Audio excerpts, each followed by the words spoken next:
Hey everybody out there, welcome back to another edition of Advancement Live, coming to you live from the grounds of Thomas Jefferson's University of Virginia here in Charlottesville, Virginia. I am thrilled to be having Advancement Live at a special time tonight. It is, of course, 9 p.m. On Monday evening to accommodate what is potentially a massive live viewing audience over on their lunch break in Australia. Khatmeh, Osseiran-Hanna, my other guest, is in D.C. So we have our D.C. guest here, myself in Charlottesville, and Daniel Brennan, who I'll introduce, in St. Lucia, Queensland, Australia, at my alma mater, the University of Queensland. And I was just joking around with Daniel and Khatmeh before the show started that I think I'm going to go ahead and give my first $100 ever to the University of Queensland. So all my UQ alumni relations friends over there, this is the start of a very beautiful relationship, I think, right? Khatmeh, what do you think? Absolutely. Thank you so much. Perfect. Sounds good from the team here on the call. Advancement Live is a weekly show for higher ed development, engagement, and communication professionals. We broadcast on the Higher Ed Live network suite of channels. Normally, of course, Advancement Live is on at 1 p.m. Tuesdays here in the United States. That's deep into the night in Australia time, so that wasn't going to work. So if you are here in the States watching us, thank you for joining us. We will promote the rebroadcast of the show tomorrow at 1 in the afternoon. Before we get started, a couple words from our sponsors. iModules is one of the great sponsors of Advancement Live, and iModules software is the leading constituent engagement management provider for educational institutions. iModules delivers an integrated online platform that transforms how institutions strengthen constituent relationships and achieve fundraising success. And Higher Ed Live is produced by M. Stoner, a marketing and communications firm that works with education institutions on branding, strategy, web design, and much more. Okay, so sponsors thanked. I have the technology working great. Let's introduce Daniel Brennan. He is over at the University of Queensland. Again, my alma mater. Daniel has a background in event management and marketing, working in education and community engagement. An opportunity to move to San Francisco saw him end up at Stanford University as the Assistant Director of Admissions for Marketing and Communications. That sounds like a good gig. Primarily focusing on yield, Daniel managed Admit Weekend, a hosted 3-day event on campus for more than 3,000 visitors. And involved over 1,500 student volunteers. With a young family, he decided to move back to his hometown and pursue his interest in experiential marketing and engagement at UQ. Experiential marketing, Daniel, that sounds like a good part of a job description right there. It is a good buzzword. I guess we'll get into a little bit more about that. But experiential marketing and engagement at UQ as the manager of alumni programs in 2012. And Khatmeh Osseiran-Hanna joined the University of Queensland as Director of Advancement USA here in April of 2012 and was appointed Executive Director and Corporate Secretary of the Foundation in the fall of 2012. With more than 25 years of experience as an advancement professional both in higher education and the nonprofit sector, she brings a wide range of skills to UQ. Khatmeh oversees implementation of UQ's North America strategy, which we're going to talk all about this evening, and leads the university's advancement activities including fundraising and philanthropy, alumni and community relations, and holds a pivotal role in the administration of the UQ in America Foundation. All sorts of good stuff going on. But Daniel, we were going to start the program off with a discussion about your Future Alumni Leaders program. Can you talk a little bit about the idea behind the program and what you guys have set for goals? Yeah, so last year we piloted a program called our Future Leaders program, and that came about through an idea I had sitting in on a student leaders welcome event that I was invited to. So that was sort of welcoming club and society executives to the university and helping them to support their year of engaging with their students. And while I was sitting there, I thought that we didn't really have a bookend to that event, and that there were so many great students here on campus that were sort of letting walk off campus without truly capturing their experiences and their knowledge and those sorts of things. So from there, we tried to identify some really engaged students who, in theory, are going to be our engaged alumni or young alumni. So we looked to try and find out about them and about their stories and try to document that before they graduated and walked off campus. That's fantastic. I think that's a great idea. And so the Future Alumni Leaders program is about engaging UQ's best both domestically and internationally.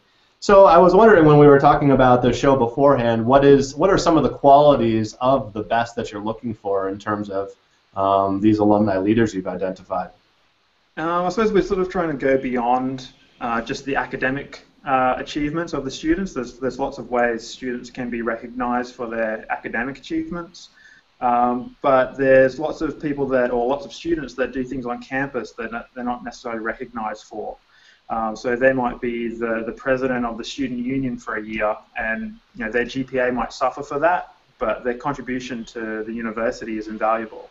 So we want to sort of capture all those things that are happening on campus and the excellent and amazing stories that they have. So whether it's being a president of a student club or society, whether it's being a fundraiser, both either on campus or off campus, and whether they're doing amazing things in research or academics, just trying to capture all these other things that happen outside of the classroom and these extracurricular activities. Yeah.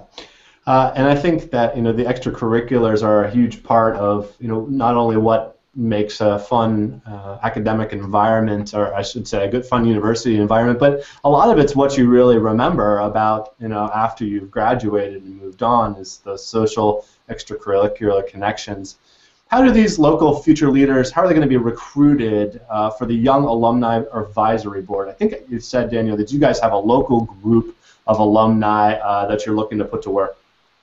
Yeah, so last year, our pilot year, we identified 200 of our graduating students that we identified as future leaders.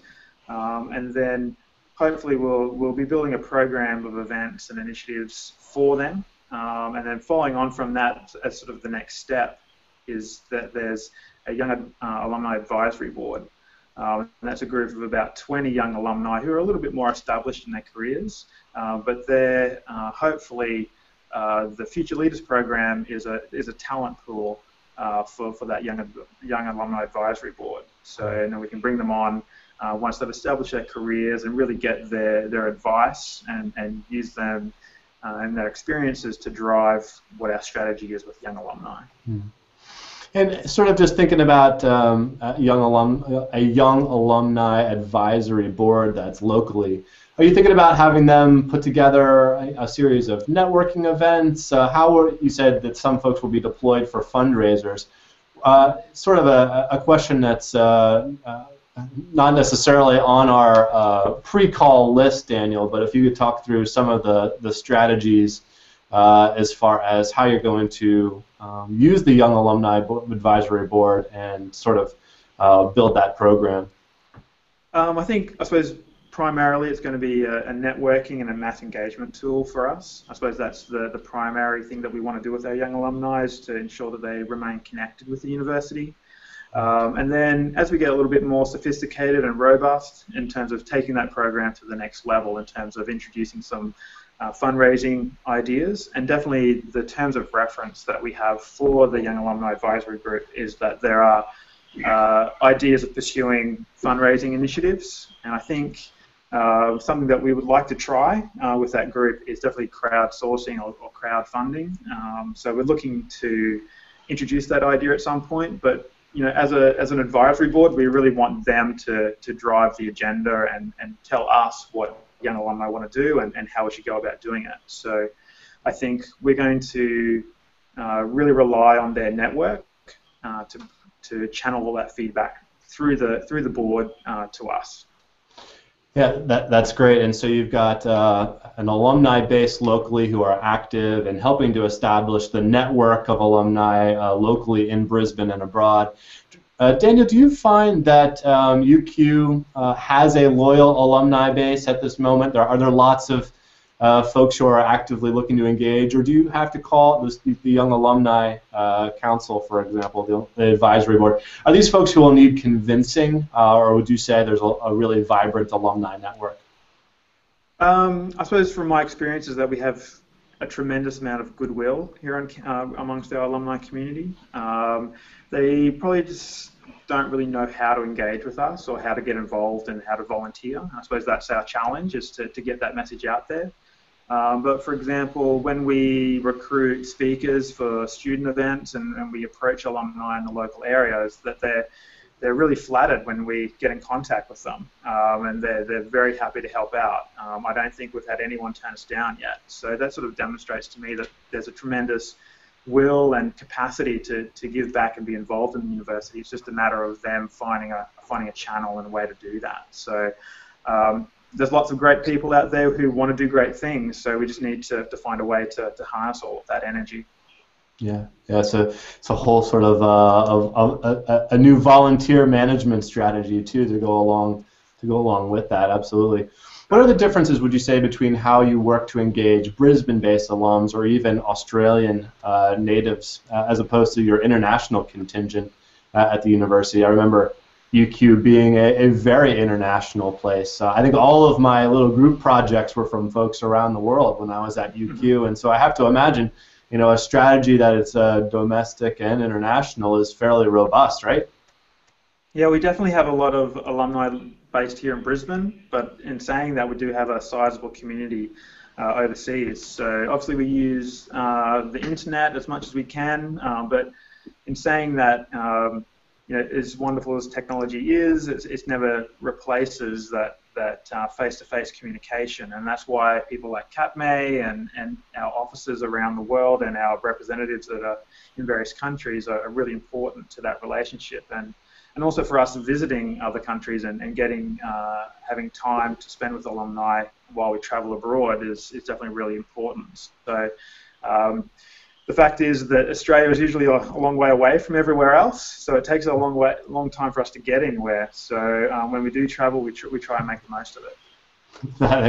That does make sense. I remember it being a very long ride, and one that you have to really mentally prepare for, just to Exactly. to go from the States to Australia. Khatmeh, how many times have you been over to Australia? Oh, 3 times, and I'll be going in March.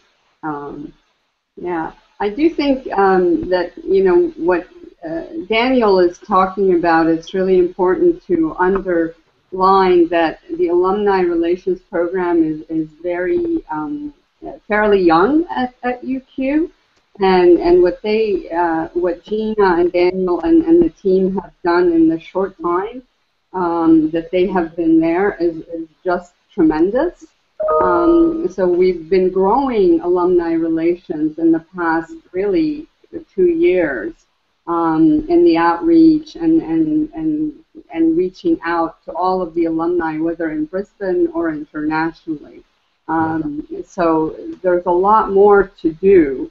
And yes, alumni are looking to ways to be engaged, and especially when you're international and in North America, people like you, Ryan, are excited to hear when UQ calls. They want to know what their alma mater is doing and what's going on in Australia. So it's very important to have that one-on-one direct contact. Yeah, that makes sense, and I think you're right, and I think obviously affinity towards the university takes many shapes and forms for everybody, right? And for some folks, it forms immediately as they are exiting the university. They really are feeling it, and for others, it takes a number of years to develop. It's hard to believe it's been 7 years for me, and but one of the things that's getting into this work in alumni relations has been working to find out what folks in Australia are doing, and I think you guys have a lot of really exciting alumni relations work happening over in your side of the world, and I wanted to make sure we were highlighting it here. The other, Khatmeh, the other sort of next obvious question is things have progressed fairly quickly with the alumni relations work, and here is UQ North America, which I think sort of popped in front of my attention not too long ago, right? Could you give a little bit about the history of UQ North America and what it's like to work for an Australian university here in the States? Yeah, UQ North America was established about, I'd say about 2 years ago, and it was really what I call a brilliant concept of two divisions on campus between the international division, global engagement, and the division of advancement. It was a combination of a physical office. Daniel alluded to offices around the world, but they're really international offices. They don't combine advancement and international together. They're more about the global engagement of admissions and recruitment, and some of them have different remits. But our remit here in North America is really about pushing a substantive agenda of collaboration in research with philanthropic institutions to advance philanthropy, but also to build on partnerships with higher education institutions, with foundations and corporations, as well as multilateral organizations and NGOs. And certainly, last but not least, alumni and friends. We have 8,000, a little over 8,000 alumni in both Canada and the U.S., and that includes study abroad and exchange students.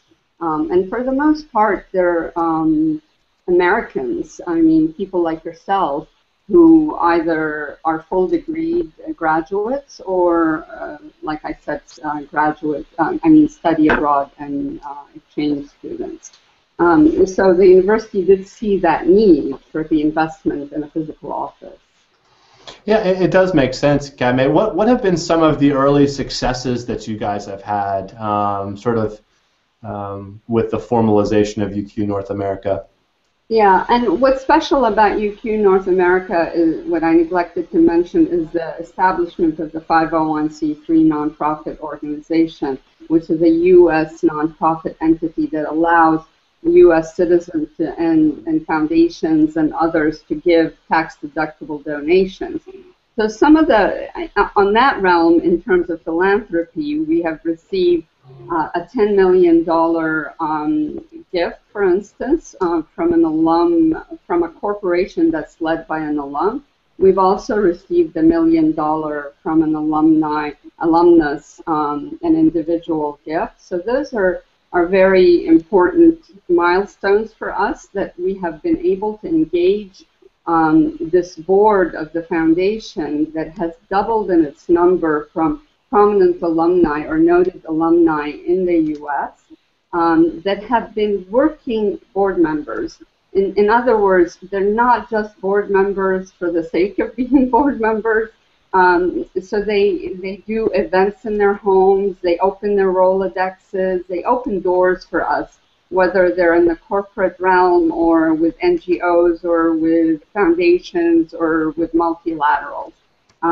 What we've been doing, we've done mass engagement events, but what more so we focus on is the targeted events with alumni that work in those institutions, whether they are on the board of the foundation or they are people that we have been building relationships.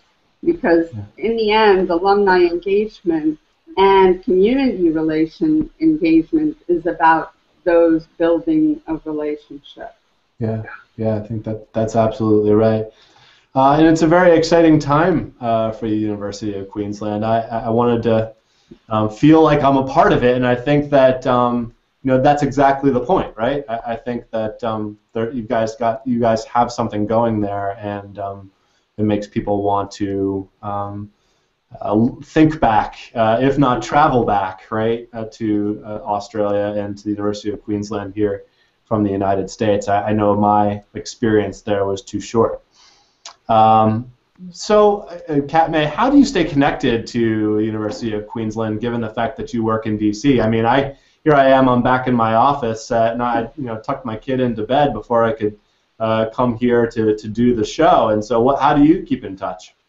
Well, quite a few of these Skype calls over the internet happen almost every week, I would say. A lot of emails, but I think the most important part is really the visits to Brisbane that we talked about earlier. I feel like that's what I get the most out of, and when my colleagues visit here.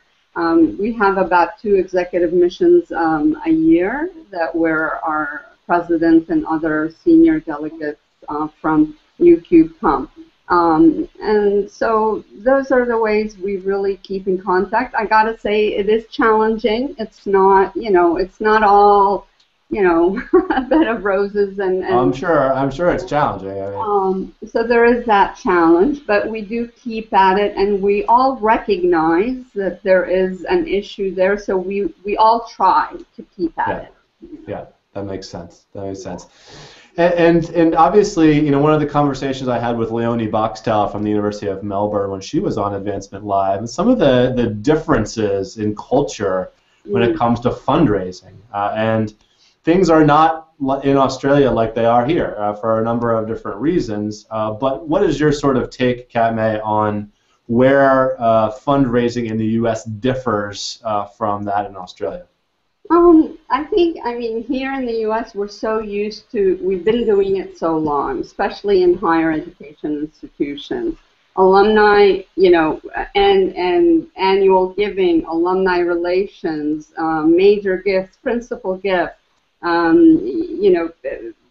universities who are Ivy Leagues and bigger universities, even UVA, you have so many staff members that, I know Princeton, when you apply, you get assigned a development officer and an alumni officer. That's not the case in Australia. That certainly is not the case at UQ. We are what I call a lean machine that is really trying its hardest. I mean, this Future Leaders program is something that's very good and very excellent in terms of the investment for the future, in terms of the return on investment they're bringing back the alumni in investing in their alma mater. Here in the U.S., it's sort of like the back of your hand, You get involved in a senior class gift, you get involved in even as a freshman in giving. We have a parents fund, etc. It's sort of a given. In Australia, it's not that there isn't a giving culture, and Daniel can chime in. I think there is a giving culture, but it's not to higher education. It's more to disasters, to human interest, to humanitarian issues. I think what in UQ and what we're trying to do, and especially I think with UQ North America and the University of Queensland, is that we need to elevate our profile in terms of what we are doing in transformational impact globally. And we are impacting society and changing it for the better. And this is what we need to be communicating, whether in Australia or here. And that's what we're trying to do. And I think once we start doing that more and instituting more, this giving back into your alma mater to, and I'm not talking about the value of the degree, et cetera, and those are all important issues, but those are all going to be new to Australians. That is a given here in the U.S. I think we need to take the route that we're really transformationally impacting the world. Daniel, what's your take? Yeah, I think definitely Australians are good at giving, but it's usually in those sort of, as Khatmeh said, in terms of humanitarian causes and those sorts of things. I know a couple of years ago there was an extensive flood here in Brisbane, and there was a tremendous amount of support, both financially and of time and resources, to help the city get back on its feet. But the concept of giving to your university is quite new and quite even quite foreign to many Australians because of the funding models that have been set up historically. So it's an education process, and as much as trying to educate people about how the funding models of university are changing and the role and impact that universities can have on society globally. Yeah. And it was, and I was reflecting with Daniel when we had our pre-show call about sort of those differences. I remember vividly when I was running on the track at the University of Queensland one afternoon, and I was approached by someone who wanted me to pay to run on the track.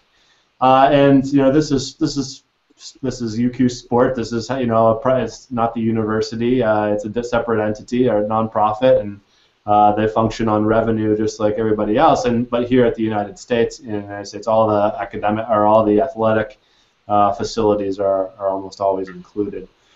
Slightly disconnected to the bigger point about you know, fundraising for a cause as opposed to fundraising and giving to your alma mater. But you know, Daniel, with that in mind, sort of circling towards the idea of success measurements.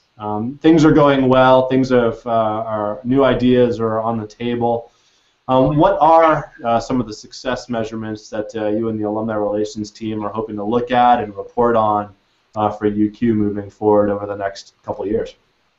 Well, I think obviously we're doing the basics at the moment in terms of discounting numbers of participation and those sorts of things. And I think over the last 12 months we've really put a conscious effort into trying to document that as best as possible. And it's not just about the people that are coming to the events and initiatives that we're running, but it's all those things that we support. So we might not necessarily run an event, but we also, you know, we might give support to an event, and whether it be one of our international alumni associations running an event, and we'll help them with communications, but we don't, in the past we haven't tracked that participation or that effort that has gone into supporting that. So over the last 12 to 18 months, we've really tightened that up to see exactly what it is that we are doing. And as we move forward, we need to get a little bit more sophisticated in terms of measuring that level of engagement and what has been the result of it. So that's the challenge we have at the moment.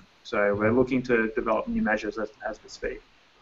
Yeah, I think that's you know, measuring sort of the engagement, the event attendance. Khatmeh, what's the approach with UQ North America as far as the number of networking events you guys try to set up in the U.S. And sort of how are you measuring attendance success for those events, perhaps? Well, I mean, events, I think, in the U.S. are probably, I mean, you might know this already, we are in such a competitive market, and we have them. I mean, we have in mass engagement events, we've had 100 people attend an event, and for us, that's quite successful. Yeah.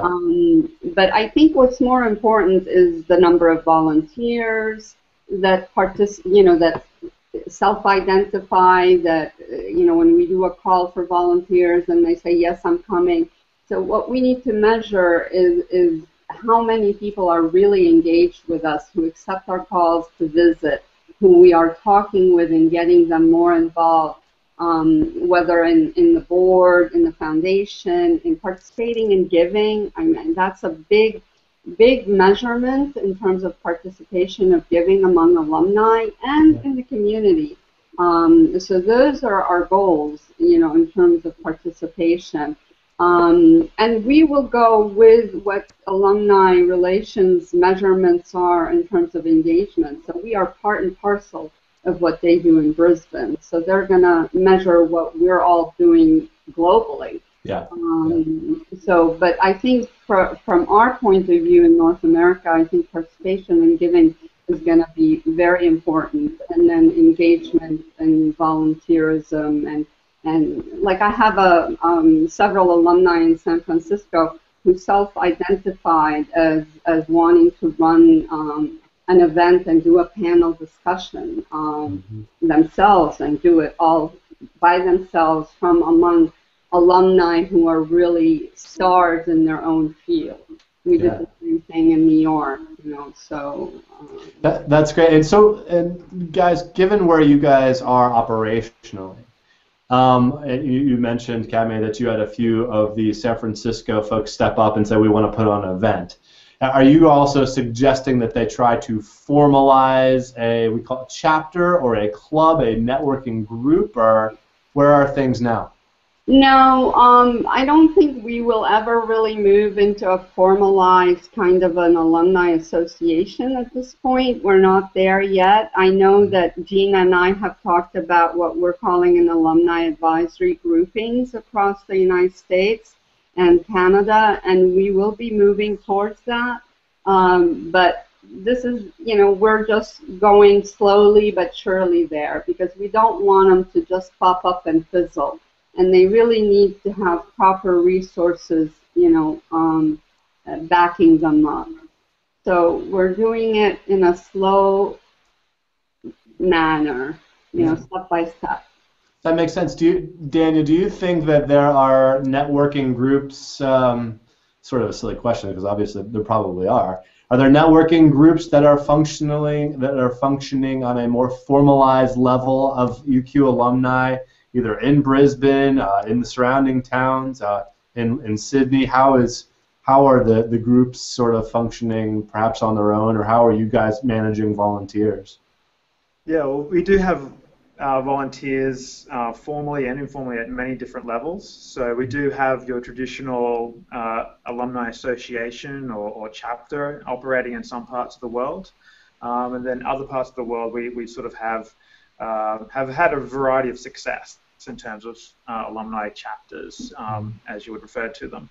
Yeah. And what we've discovered, I guess, in sort of our time here is that there hasn't always been the necessary resources or sustainability to go along with those groups. So what we've done and what we've proposed, working with Khatmeh and our other people involved in alumni engagement, is that we're really pushing the message that we want to develop something that's sustainable. So without getting too far ahead with establishing formal groups and those sorts of things that ultimately bog down the few volunteers that are really and truly engaged and want to help. So what we've sort of looked to do is to try and create an informal group and really harness that energy without necessarily bogging them down with the logistics of running an association or a chapter. So the US is a great example of that we're sort of working with hand in hand with Khatmeh and the North America office to try and get those groups going and leverage what support and interest we do have. Mm-hmm. So what are some of your initiatives that, in terms of getting better data on alumni, Daniel? How are you guys switching gears just a little bit, using the social web, perhaps LinkedIn in particular, as part of your effort? I suppose we're not unique in that we all have challenges in terms of data. So I think every university would want better data, I think, and we're not alone in that. So I suppose we're definitely looking at ways social media can help us in that phase of development and improving our data. So definitely LinkedIn is proving to be a really valuable source of information. So now we're just sort of in the process of working out how we harness that and make the best of it for everyone's benefit. So I think LinkedIn is definitely proved to be something that's very valuable. So we're trying to work out how to tap into that. Mm-hmm. I just had a question, Khatmeh, or Daniel, this could be for both of you guys. So you struck a chord with me with the idea of showcasing sort of the global impact that the UQ community is making around the world. If you were to sort of discover a really profound story, perhaps it's someone working for an NGO somewhere, how would you go about sharing that story out to the rest of the world? What are some of the communication mechanisms you have to dial someone like myself into some of those cool stories you discover? You want me to go first? Yeah, why don't you go ahead. Sort of a tough question, and it wasn't one that we had sort of thought about. But Daniel, I just I don't know who you're going to take as an example, but it reminds me of some of the awards that you gave out, to the alumni. But go on. You know. Yeah. So I suppose we have an awards program here, like many universities do. So we look to acknowledge the amazing achievements of our alumni, and we certainly have some people on the world stage that you would recognise straight away, but wouldn't necessarily associate with the University of Queensland.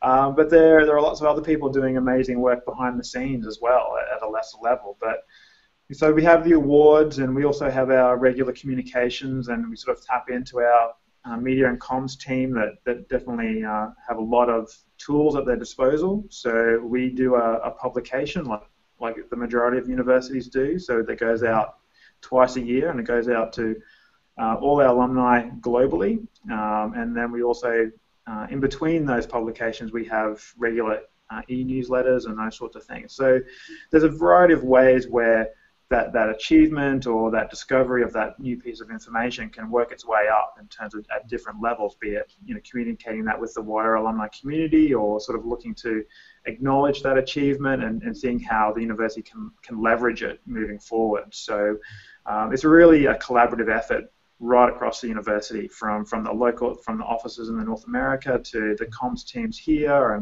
and the various faculties that are involved. So it's about collaborating and communicating with those stakeholders to see what we can do and how we can make the most of it.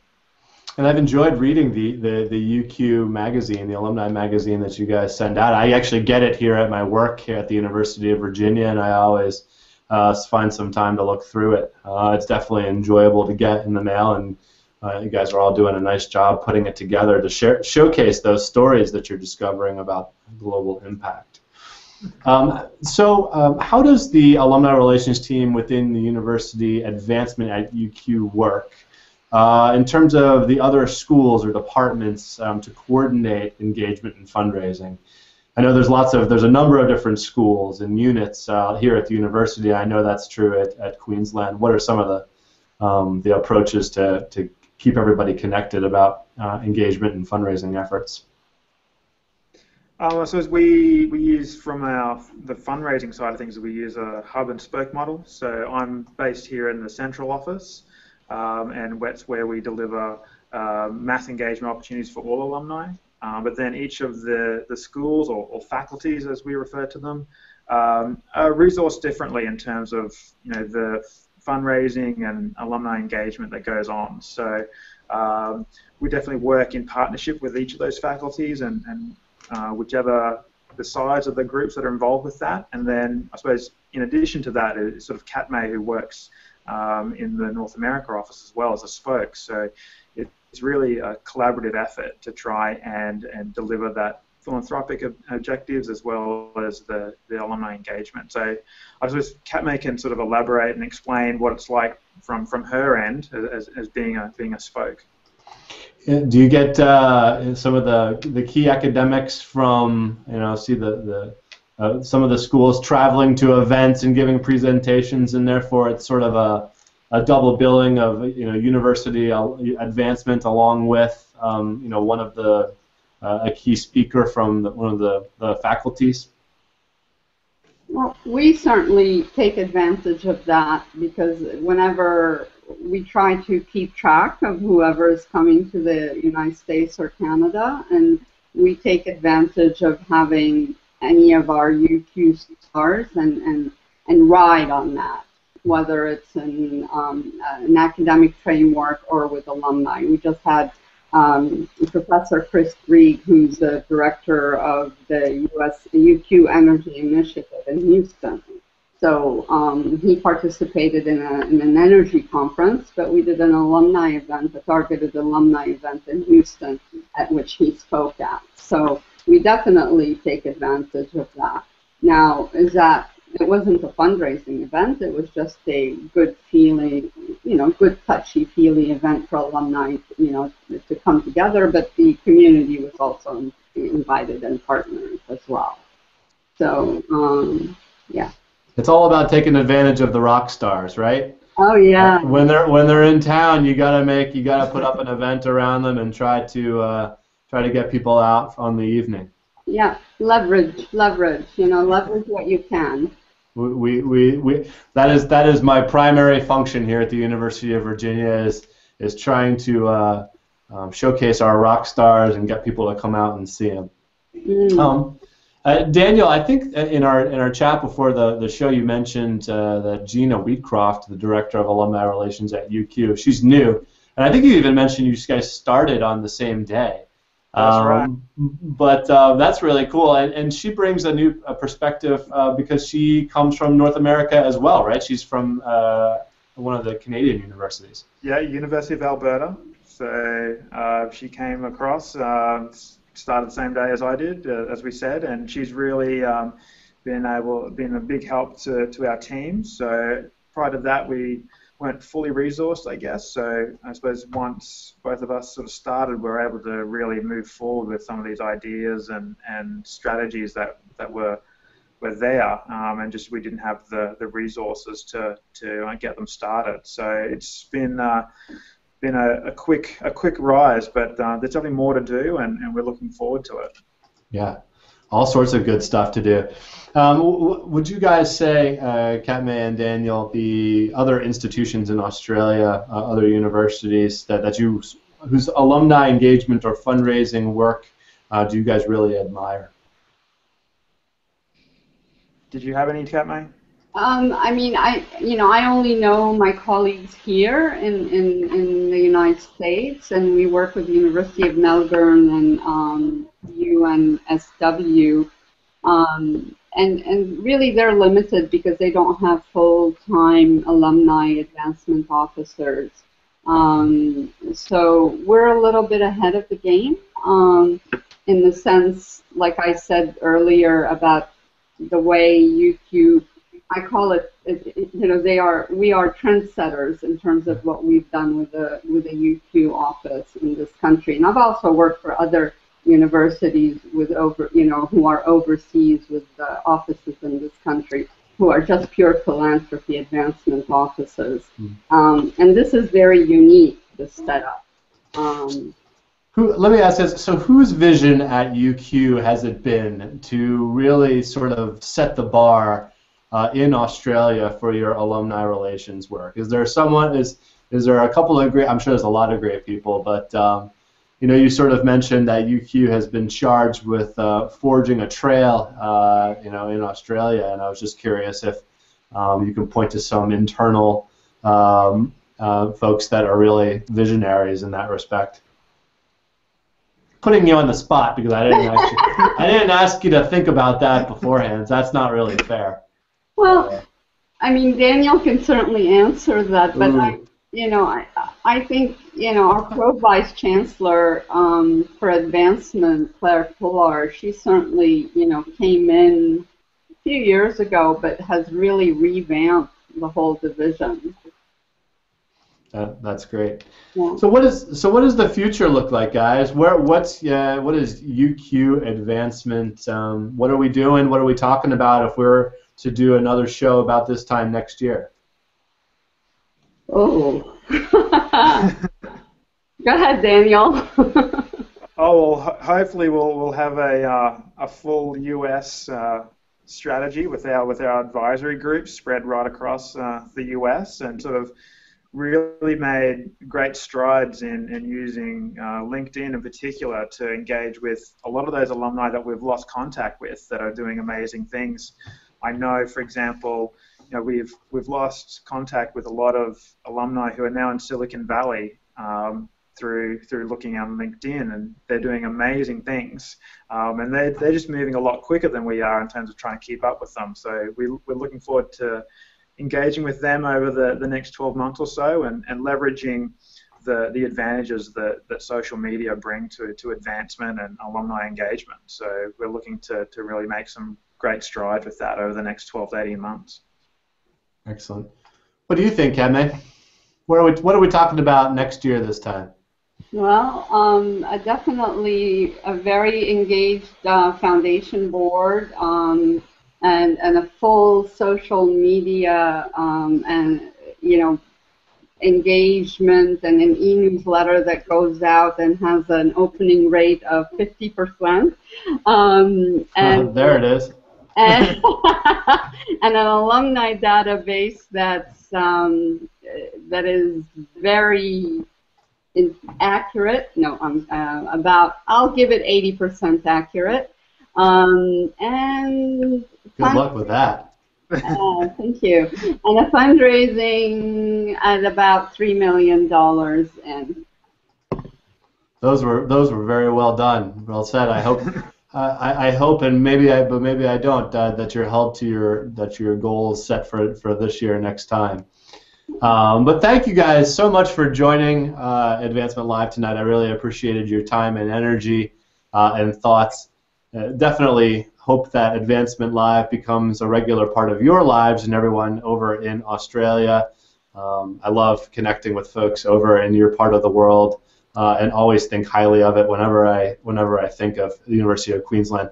Just before I left to come to Queensland, but before I had departed the United States, I met my now wife, who came to visit me a couple of times while I was over in Australia, and so I've got some even more sentimental connections with the University of Queensland. So, but yeah, no, good stuff, and thank you so much for joining, and we will do it again next time. My colleague Andrew Gosin will be back next week, I believe, or sometime in the short term, with a show for everybody. And again, Ryan Catherwood coming to you from the University of Virginia.